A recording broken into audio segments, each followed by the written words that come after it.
chases the dark.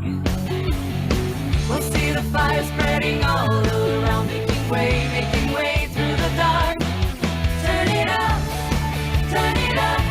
we gotta stand up for what we believe in. Turn it up, it's time to wake up and fight for our dreams. Turn it up, we'll never give up, our hope has a reason. Turn it up,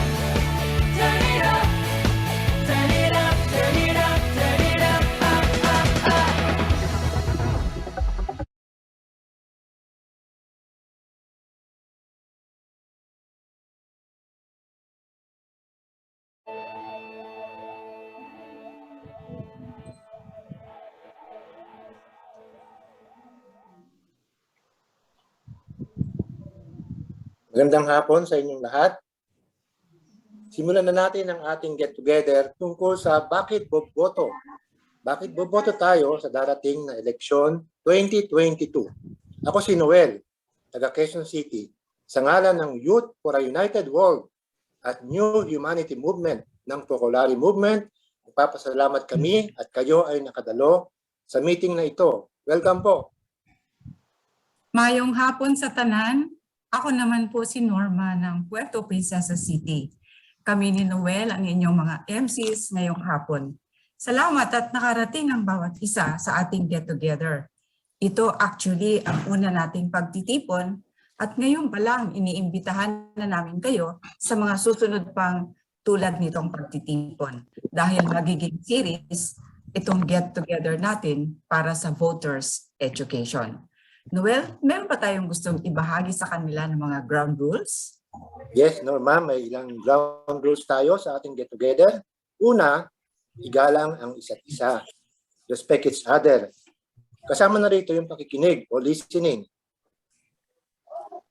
Pangalawa, keep an open mind. Maging bukas ang pag-iisip. Halimbawa, may sinabing ideya na bago sa iyo, o may sinabing opinyon na hindi ayon sa iyong pananaw. Maging nabago sa iyo at maging bukas ang ating pag-iisip sa mga bago at kakaibang pananaw. Okay. Pangatlo, speak up. Magsalita ka naman. Ilabas mo ang nasa sa loob mo.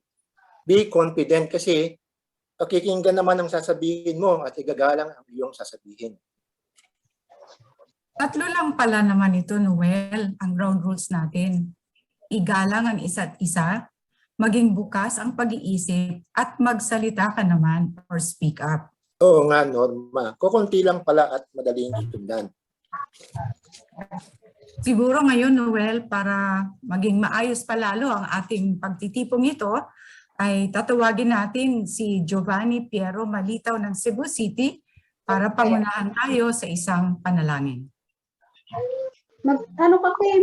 Okay. May I invite everyone for a few moments of silence. We are gathered here today to reflect on the different functions of the three branches of government that could give us in the guidance in the upcoming election. May we be guided by our conscience in selecting both the local and national candidates who would fulfill the Latin maxim, Salus Populi est suprema lex. The welfare of the people is the supreme law of the land. Amen. Maraming salamat, Piero. Okay. Noel? Nabanggit ko kanina ang dalawang grupo. Ang Youth for a United World na kinabibilangan ng mga kabataan katulad ni Piero at ang New Humanity Movement na kinabibilangan naman ng mga hindi na bata katulad namin ni Norma. Ang dalawang grupong ito ay parehong napapaloob sa Focolare Movement. Ang Focolare Movement ay may mga geographic areas na tinatawag na mga zones. Halimbawa lang, ang area natin ay tinatawag na Philippine Zone. Okay. Sa isang zona o zone, may responsible sa mga kababaihan at may responsible sa mga kalalakihan at makakasama natin sila sa ating get-together. Masaya kami actually ni Noel na makakasama natin ngayon yung ating dalawang responsibles ng Focolare sa Philippine Zone. Kaya pinapakilala ko sa inyo ang responsible ng mga kababaihan sa buong Pilipinas, no, sa Focolare movement. Siya ay mas popular o mas kilala natin sa pangalan na tinatawag nating NAR. Si NAR actually ay mula sa lalawigan ng Bohol. Okay. Sa kalalakihan naman, Focolare Movement Philippine Zone, natutuwa akong ipakilala sa inyo si Andrew. Isa siyang pare, pero mas gusto niyang tawaging Andrew. Si Andrew ay taga Malta. Ang Malta ay isang bansa sa Europa na malapit na sa Africa. Okay, pagkatapos niyan, Noel, siguro ngayon, pwede na nating pakinggan sila NAR at Andrew. Okay. Thank you. Thank you, Noel and Norma, for introducing us. Mayong hapon sa inyong tanan. Good afternoon, everyone. Magandang hapon po sa inyong lahat. So, with Andrew, we would like to share with you some thoughts of Kiara Dubig, our founder, the founder of the Focolare movement, Pope Francis, Maria Voce, the former president of our movement, and of course, the actual president, Margaret Caram, and Jesus Moran, the co-president. And these thoughts, we hope that would help us, especially now that we live in this polarized world. So we thought of sharing with you this reconciliation amidst polarizations.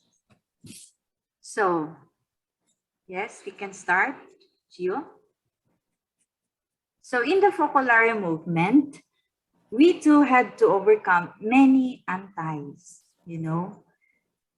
We are from 186 nations. So you can just imagine, and you think of how many races, languages, cultures, and mentalities we have. So, next, how do we manage to win all these antis?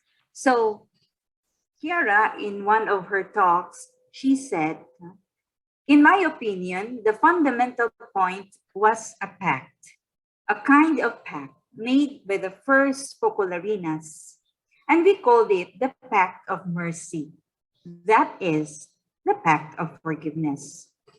Of course, we were young, full of faults, and the next day, we were remembering the other person's faults of the day before. So we said, we have to clear up all these thoughts. We need to make this pact of mercy.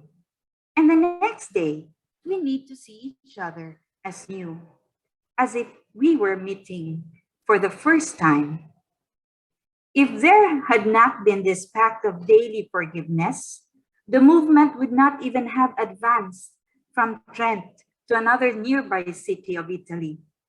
Instead, we succeeded in spreading. So in other words, instead of evil, we tried to put good, and that is to say, to forgive and to forget.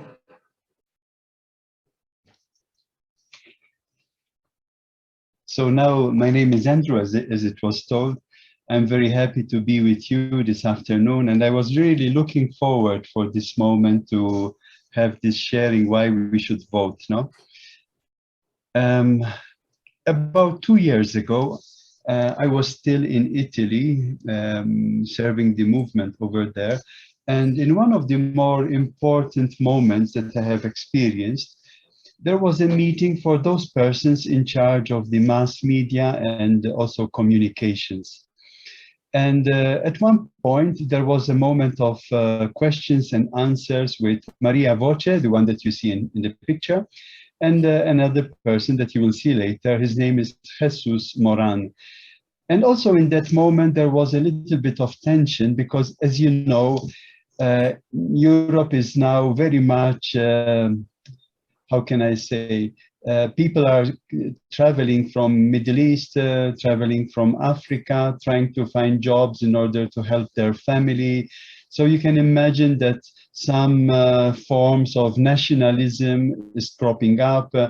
also making it always more and more difficult for migrants to enter and also to be welcomed in this in their own country.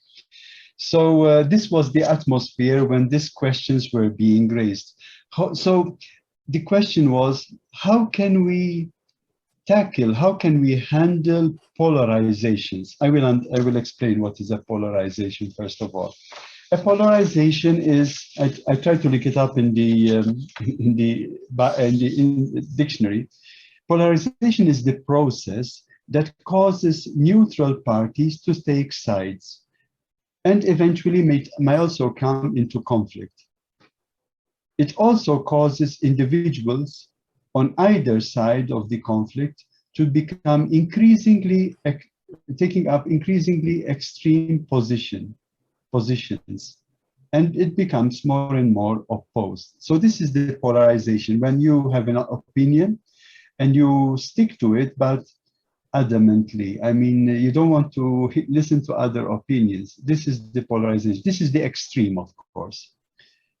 Instead, what we're going to propose is polarity. What is the meaning of polarity? This is what I found in a very good dictionary. Polarity is the state of having or expressing two directly opposite tendencies. You are kind of in between, that energy that flows between the 2 points. So now I'll come to what Maria Voce said and also Jesus. Maria Voce says, this morning before coming here for this meeting, of course, 2 words came to my mind as I thought of you: truth and charity.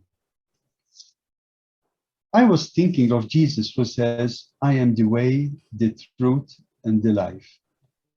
Our life is actually charity. Always be very sincere, even in building relationships, in speaking to one another. The utmost truth, but with the utmost charity. So one cannot be offensive. One has to welcome the other in his being different. Then Jesus took the floor and he expressed himself this way. Persons in charge of the mass media and communication are often confronted with polarization of ideas.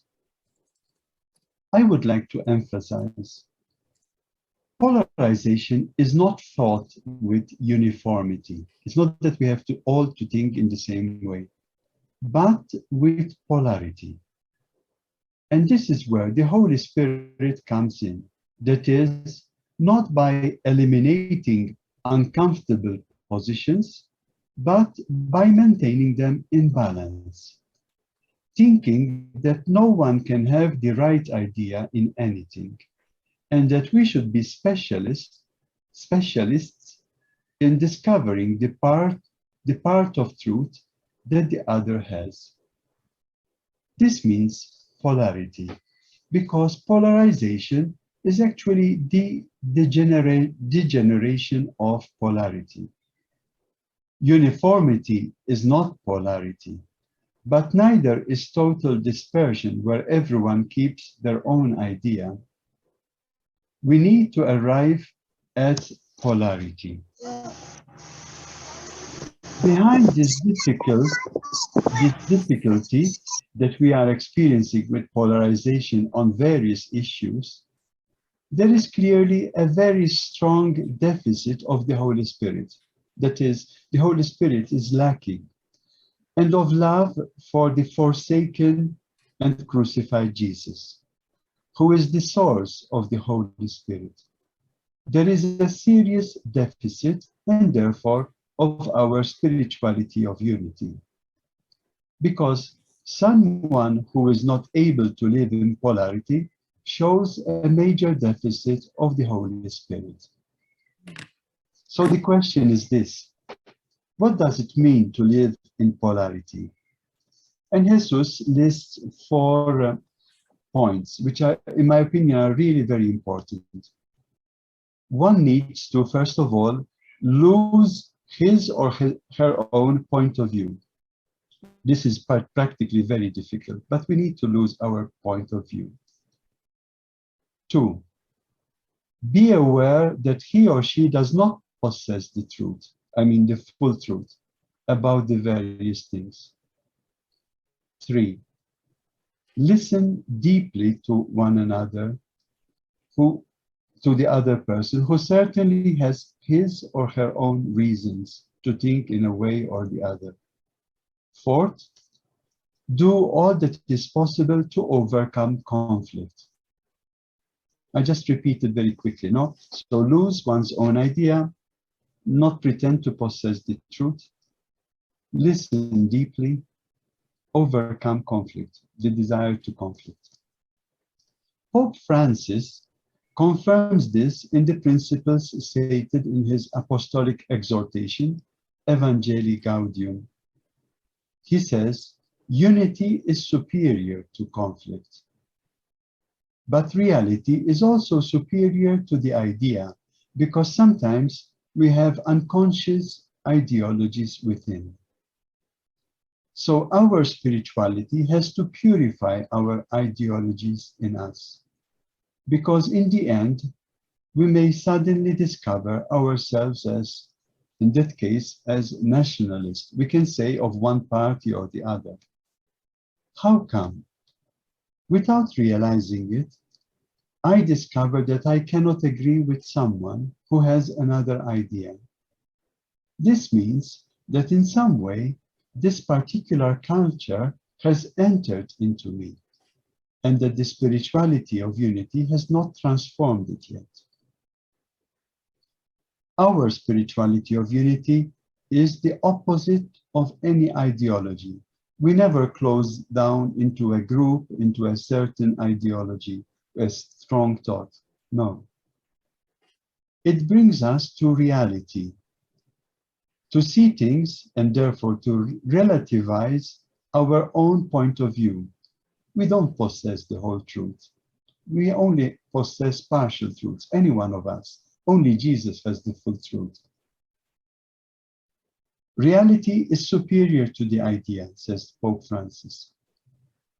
We would say the spirituality of unity is superior to the ideologies.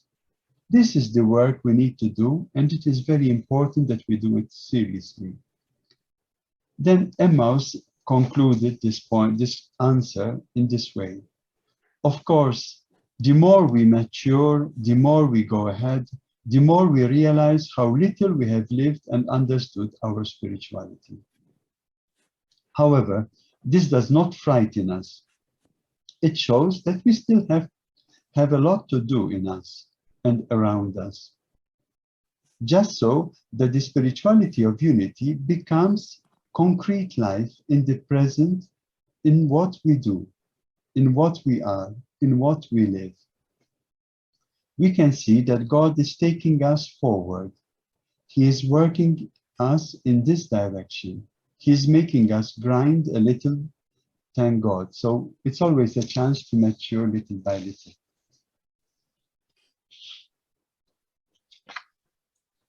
And so, Margaret Karam, also during a meeting on November 6, 2021, Together for Europe. This Together for Europe was an initiative that is launched here among ecclesial movements and communities to make this pact together, a pact of reciprocal love and commitment to work together for the good of Europe. And so she said this one, we know that we have come a long way. So my special appreciation goes first of all to those who have been working for years in the Together for Europe network for their courage to enter open spaces not yet explored, but which leads to knowing the other's point of view.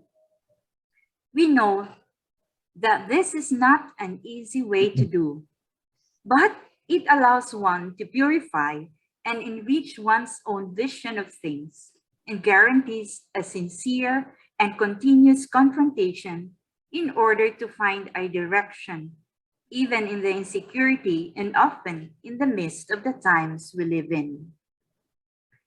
And so, she was trying to recall, no, that in 2007, in the speech of Chiara in Stuttgart, Germany, she quoted what Chiara said: Jesus, who is the light for the world, values what is true in the different points of view and enlightens, highlights the common good, and gives strength to pursue it. And this sentence would be enough to understand what the solution to polarization is. Then we are called to act in favor of universal brotherhood. So during the first meeting in Stuttgart among Christian movements and Christian communities, it was in 2004 when the Together for Europe was launched. Chiara again made an appeal, and this is also very relevant today. And she said, "The one who proclaimed universal brotherhood and gave us the way to realize it was Jesus.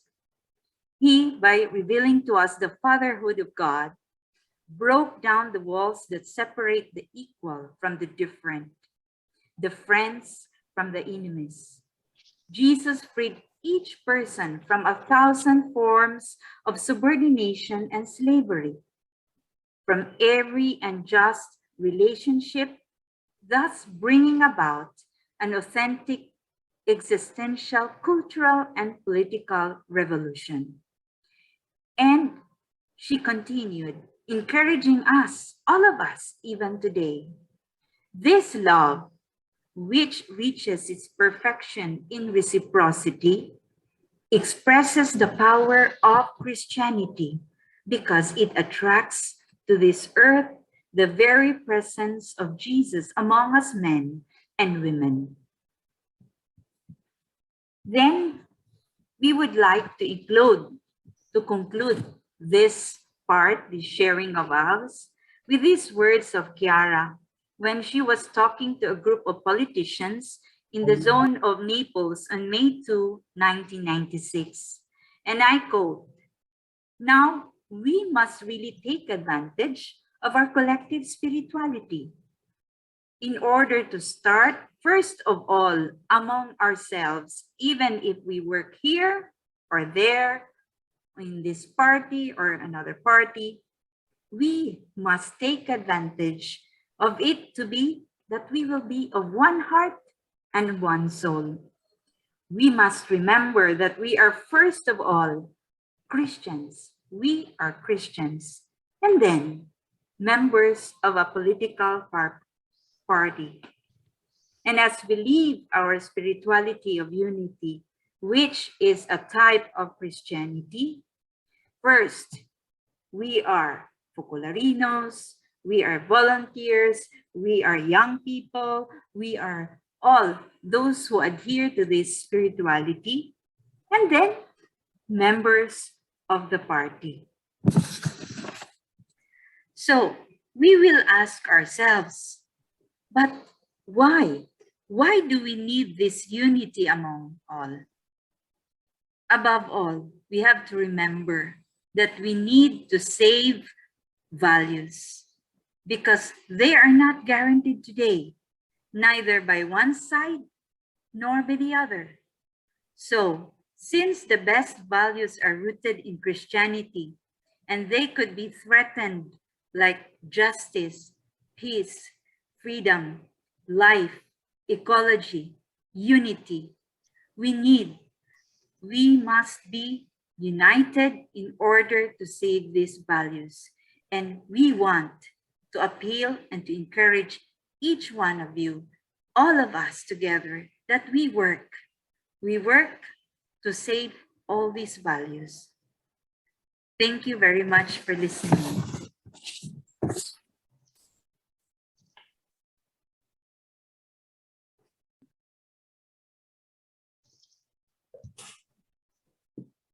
Salamat, Nar, Andrew.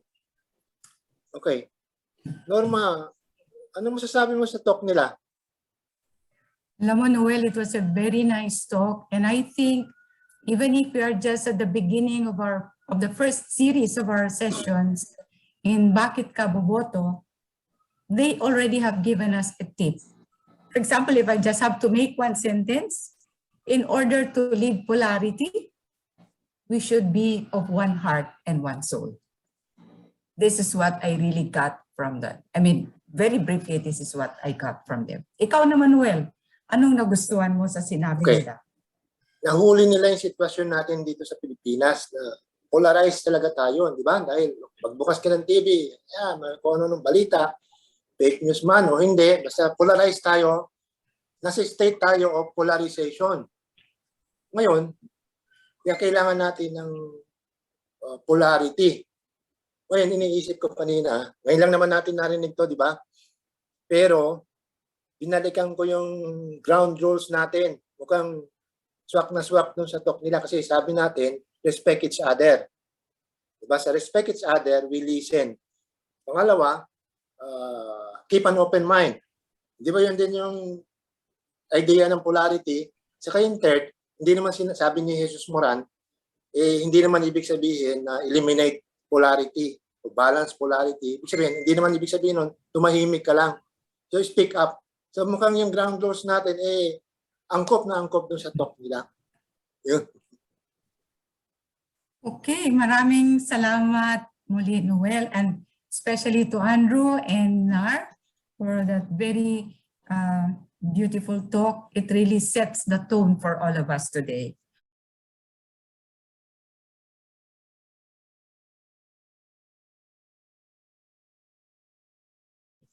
Ngayon naman, pakinggan natin ang isang presentation na manggagaling kay Christine Sumaway.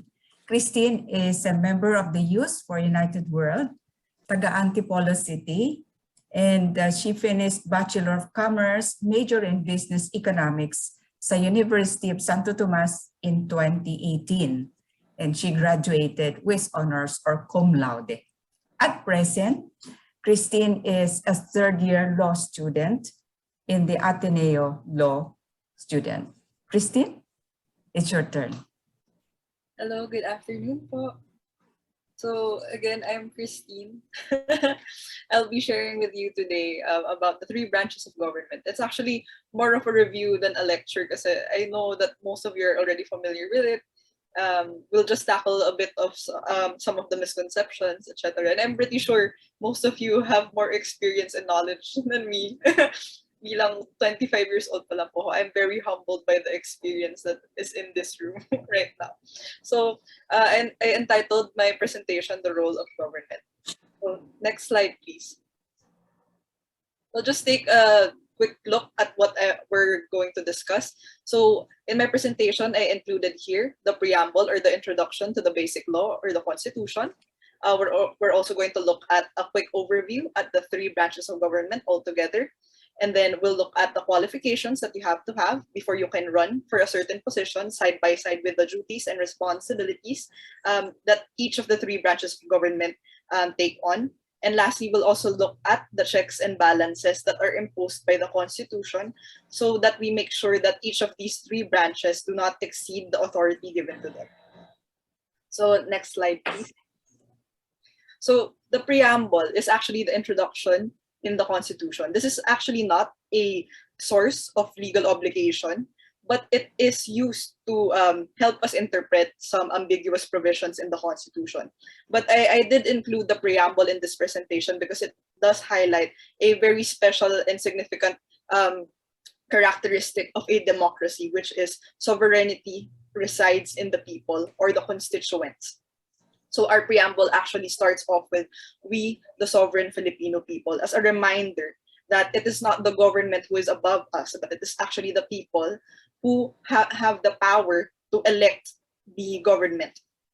So next slide, please. So what are the three branches of government? The three branches of government are the executive, the legislative, and the judiciary. A common misconception is that it's actually hierarchical. So meaning to say that the executive is at the top and then next is the legislative, and subsequently the judiciary. But that is actually a misconception. These are actually independent and co-equal branches of government.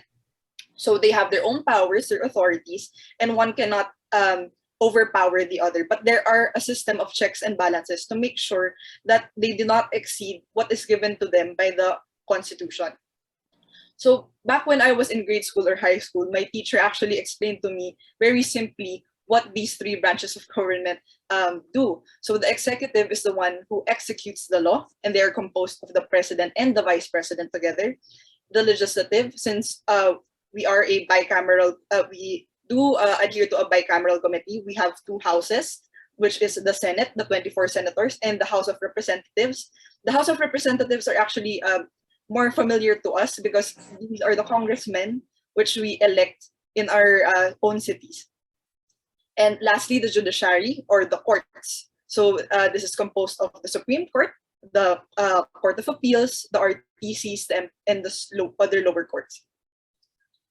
Just as a review, the executive is the one who executes the law, the legislative is the one who writes or makes the law, and the judiciary is the one who interprets the law. Next slide, please. So what are the qualifications do you need to comply with before you can run for an executive position? What we may not know is that the qualifications for president and vice president are actually the same. So you have to be a natural born citizen of the Philippines, a registered voter, who are able to read and write, should be at least 40 years of age, and you should be at least a resident of the Philippines for at least 10 years immediately preceding such election. For the last qualification, actually, you don't really have to stay in the Philippines for 10 years straight. You are still free to travel, but you must be a resident of the Philippines. So you cannot exceed 6 months outside of the country. Then, along with this, we also have to look at the powers and duties, or what does the president actually do? He is at the forefront of international relations. He has the power to appoint officers, his personal cabinet members. He also controls the executive departments. So this is the Department of Health, DepEd, etc. He also has emergency powers. Emergency powers may come in the form of declaring martial law or in other cases of emergency. He's also the commander-in-chief of the AFP, and he's also able to contract foreign loans and enter into treaties with other state parties. So, next slide, please. So I would like to share with you maybe some familiar faces who have either run as a candidate or have even been elected into such position in the executive department.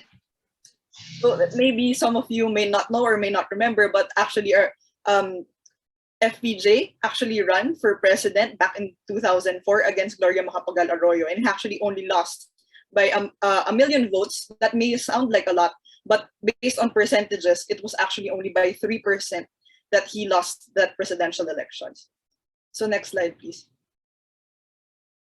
So for the legislative, again, we have two houses. It's composed of the Senate and the House of Representatives. Both of them do write the laws, but the only difference lies is that some bills or some laws have to or are required to originate from the House of Representatives because they are closer to the constituents or the localities. So for a senator, the qualifications are that you have to be a natural born citizen of the Philippines. On the day of the election, you are at least 35 years of age. You are able to read and write.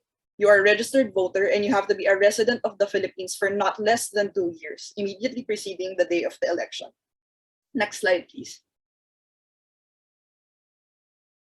On the other hand, to be a congressman, you have to be a natural born citizen of the Philippines. On the day of the election, you should be at least 25 years of age.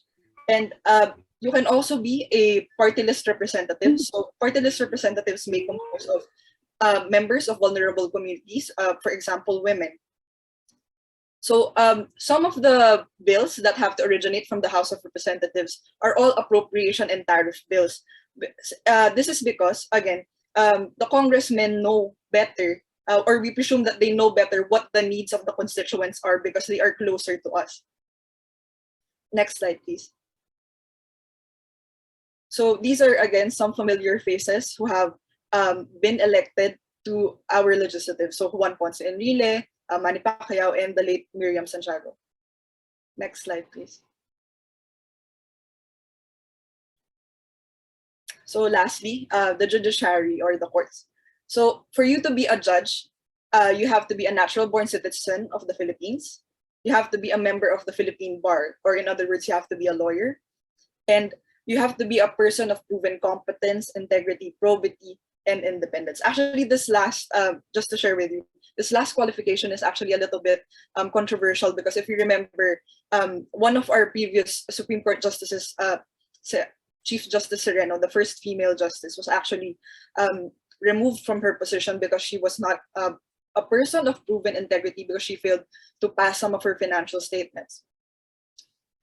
And for you to be a Supreme Court justice, a member of the Supreme Court must be at least 40 years of age, and they must have at least 15 years of experience as a judge, or at least engaged in the practice of law for at least 15 years as well. So their duties involve interpreting the law, they declare laws and pronouncements unconstitutional, they adjudicate rights between private parties. So if, for example, I enter into a conflict with a friend, and for example, we may be fighting over a piece of land, we go to the courts for them to declare who is the actual owner of this piece of land, or if I am entitled to damages or payment of a certain amount of money.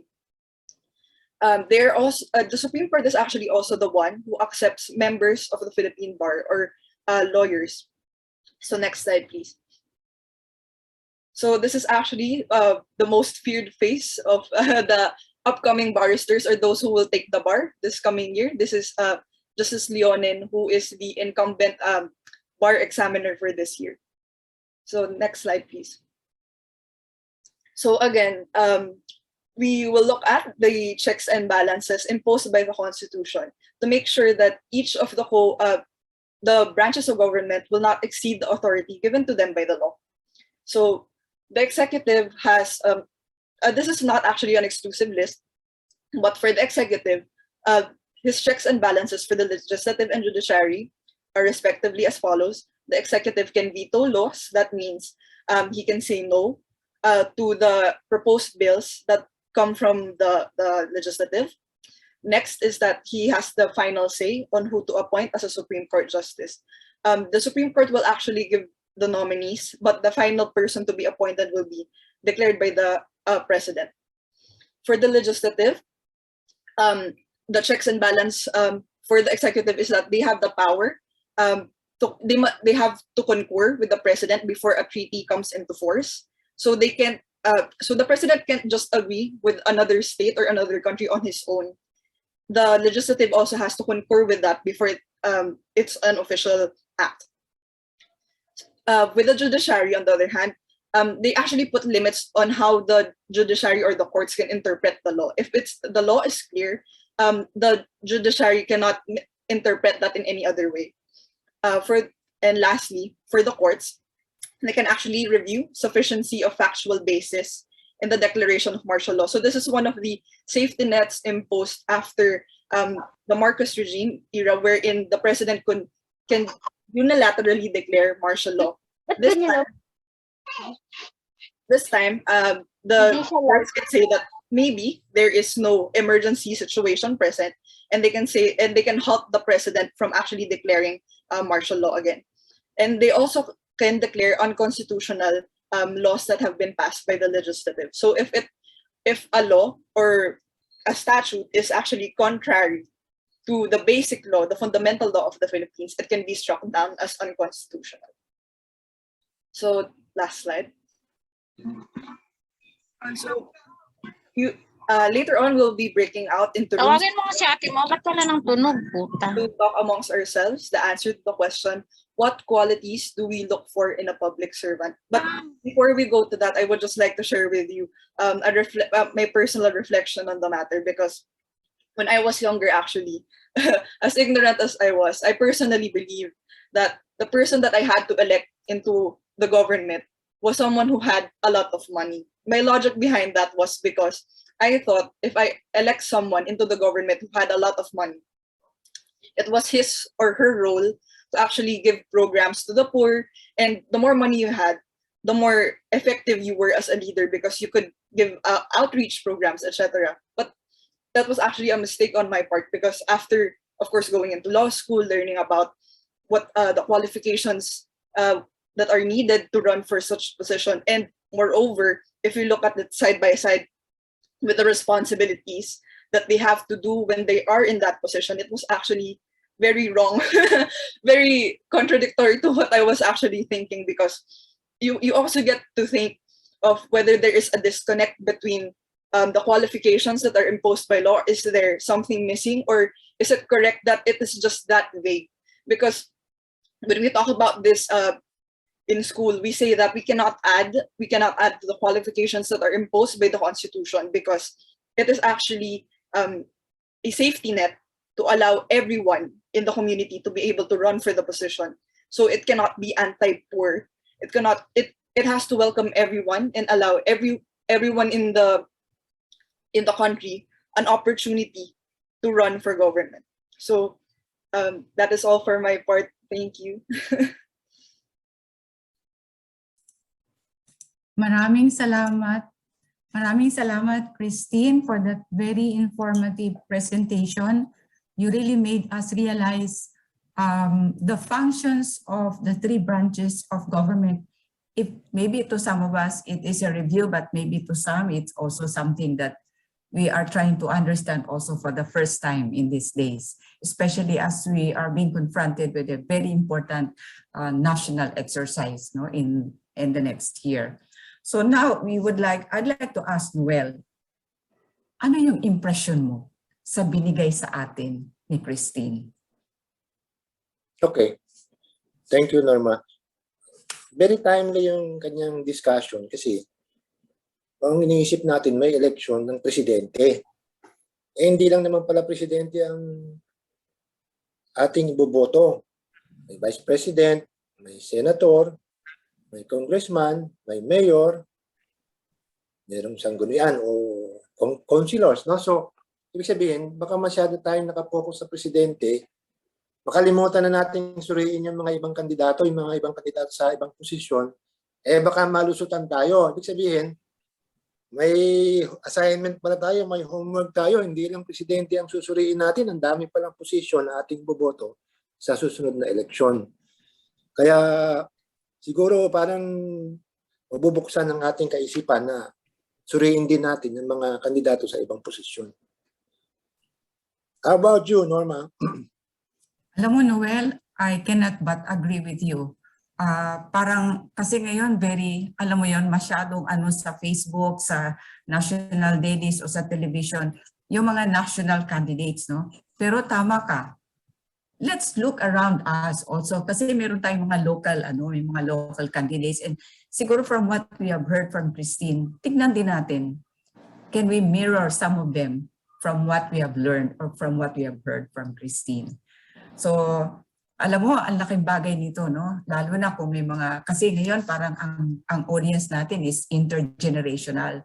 So this is very helpful as we face, especially for those who are going to go to the voting places for the first time.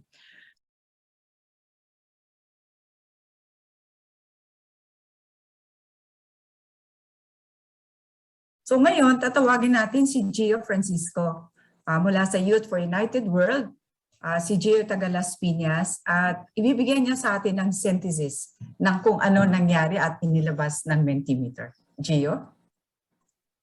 Yan, hello po, magandang hapon sa ating lahat kahit medyo napaaga ang sunset. I would like to request Raniel if she can share with us what transpired from our discussions. All right. So earlier, we have listed quite a lot of qualities that we are looking for a public servant. This only means that the moment of dialogue must have been fruitful. And so hopefully each one really had the chance to express his or her thoughts on this while we were on the breakout rooms or some of us were here in the plenary. What we came up with is perhaps if you will notice, a longer list compared to usual job applications.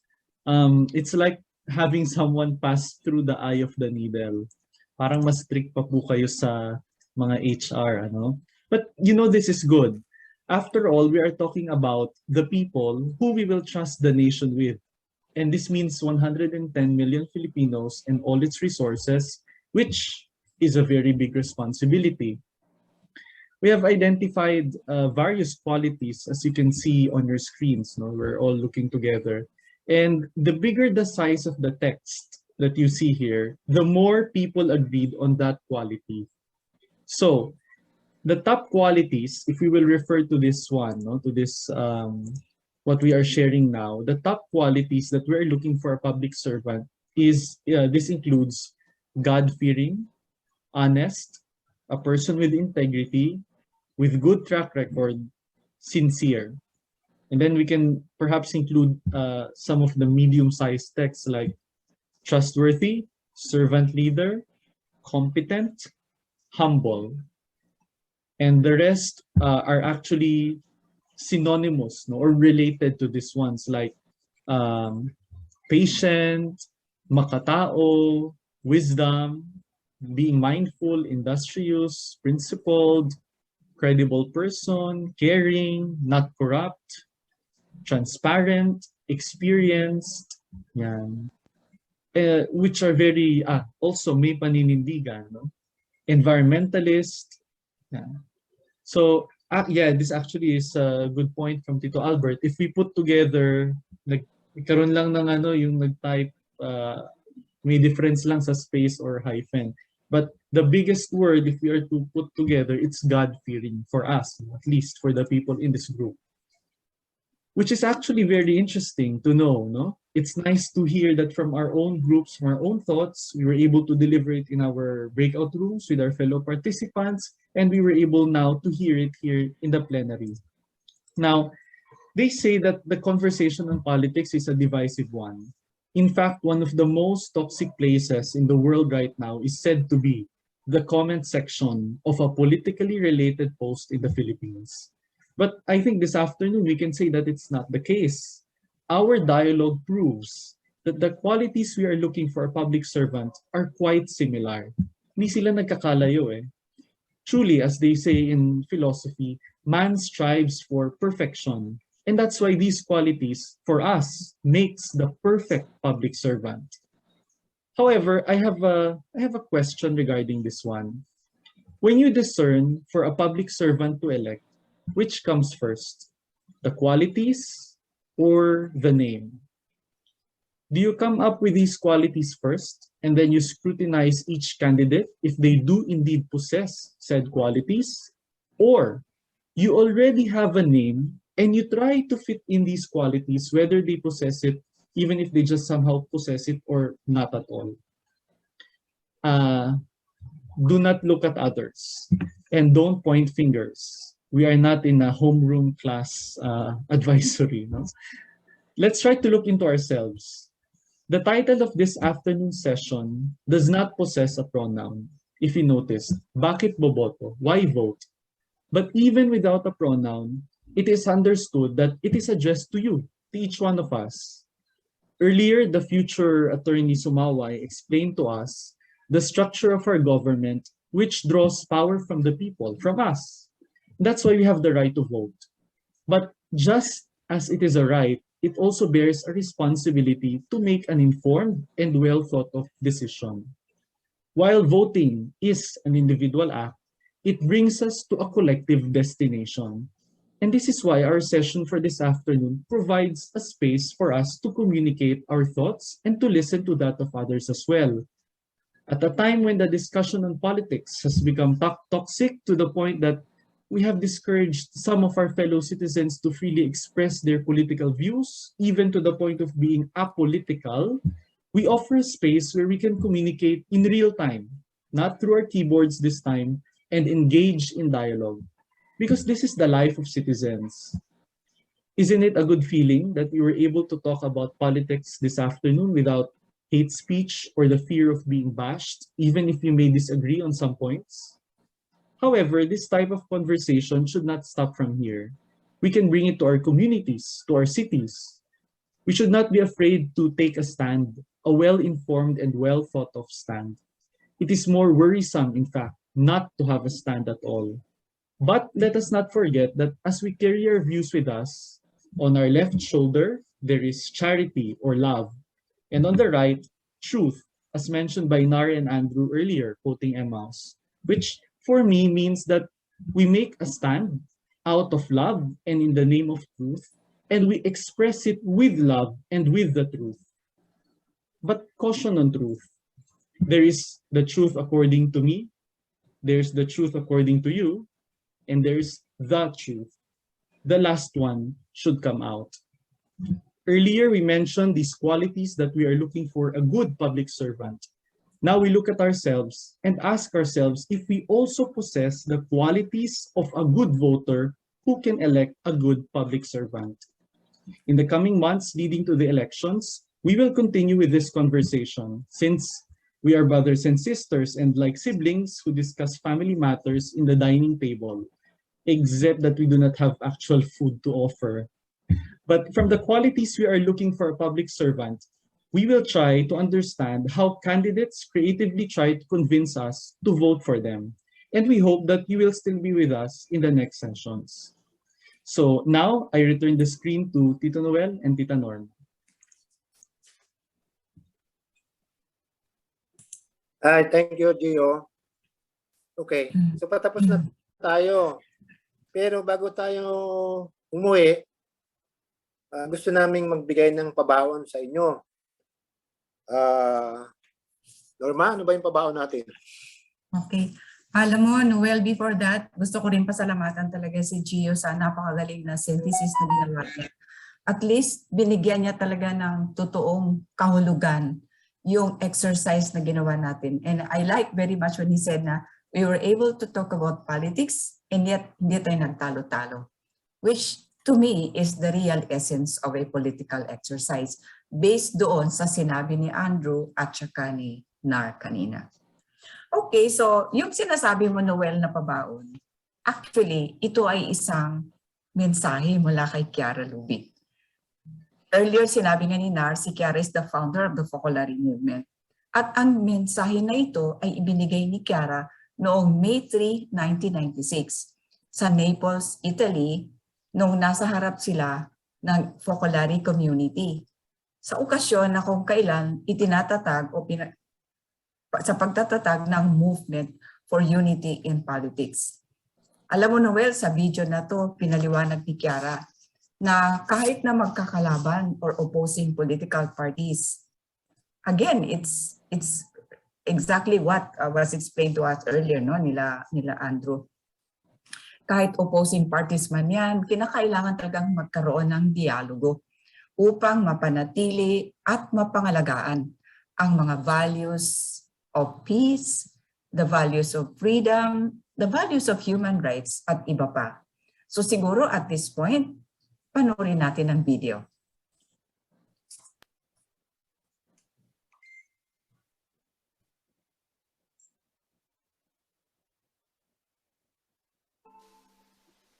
Politics, it's the world we call the black, embraces a little...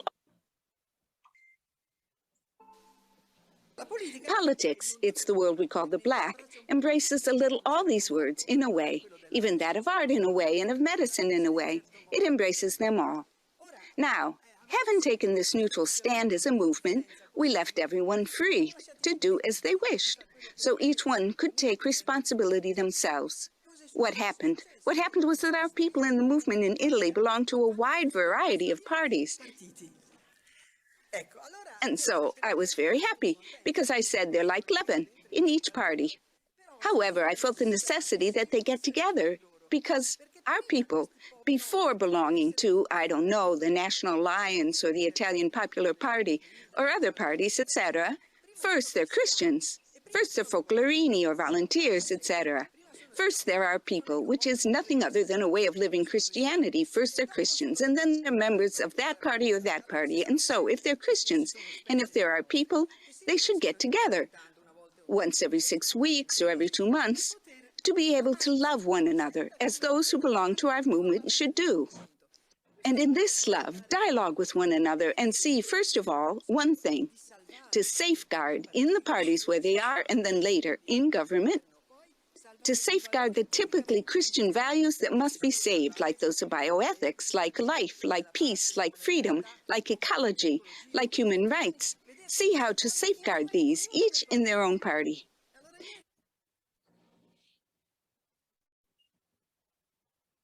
Okay. Maraming salamat, Kiara, sa iyong mensahe.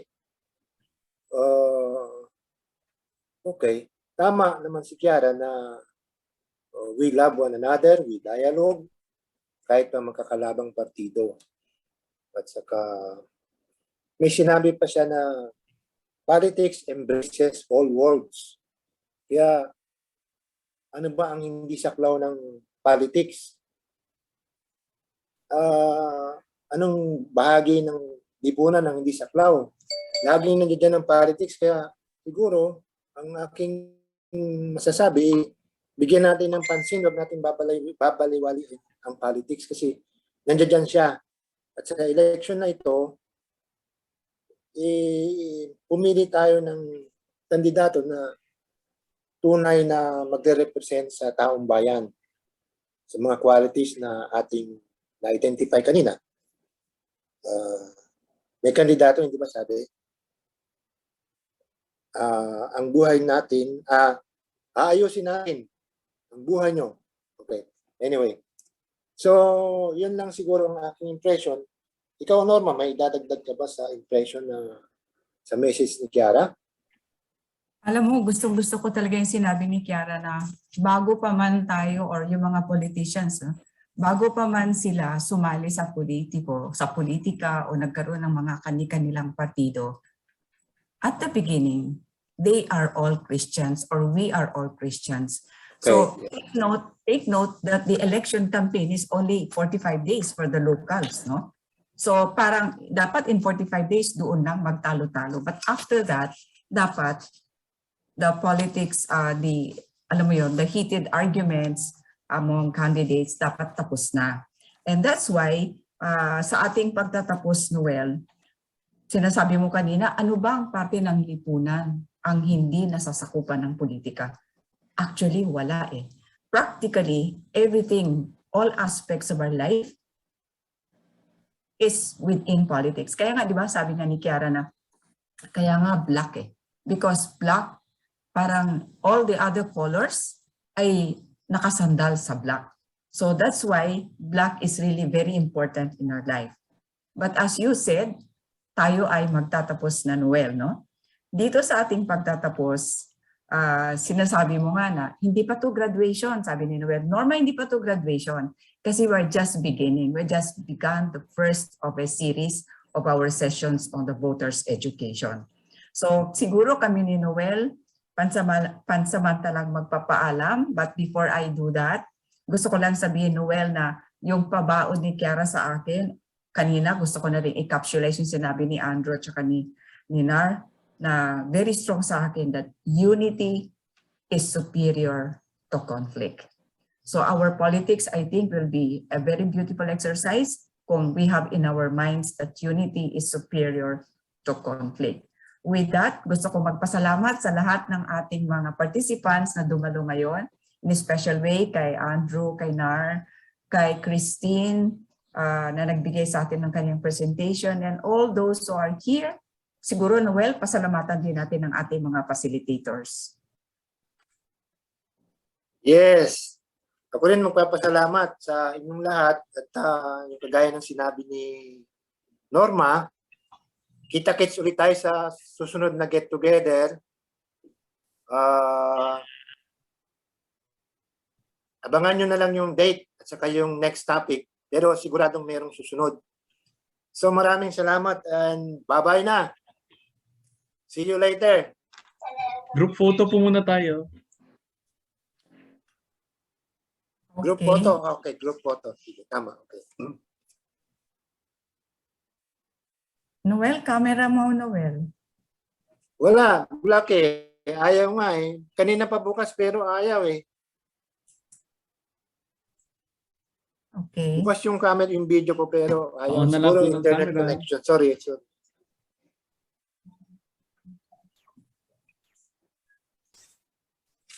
Okay. 6 panels po ito, ano? So, dito natin magkakasubukan ng ang the smile. Okay, please retain your smile. Okay.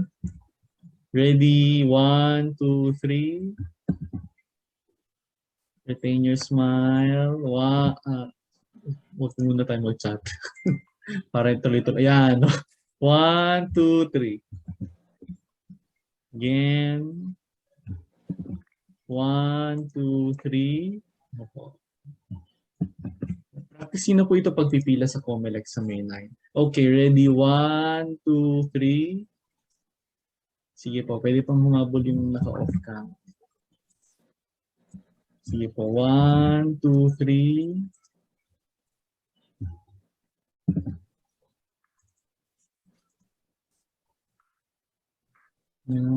And okay. Okay na? Okay na po. Yes po. Iyo? Okay, maraming That's it. salamat. Thank you. Thank you. Thank you. Salamat. Thank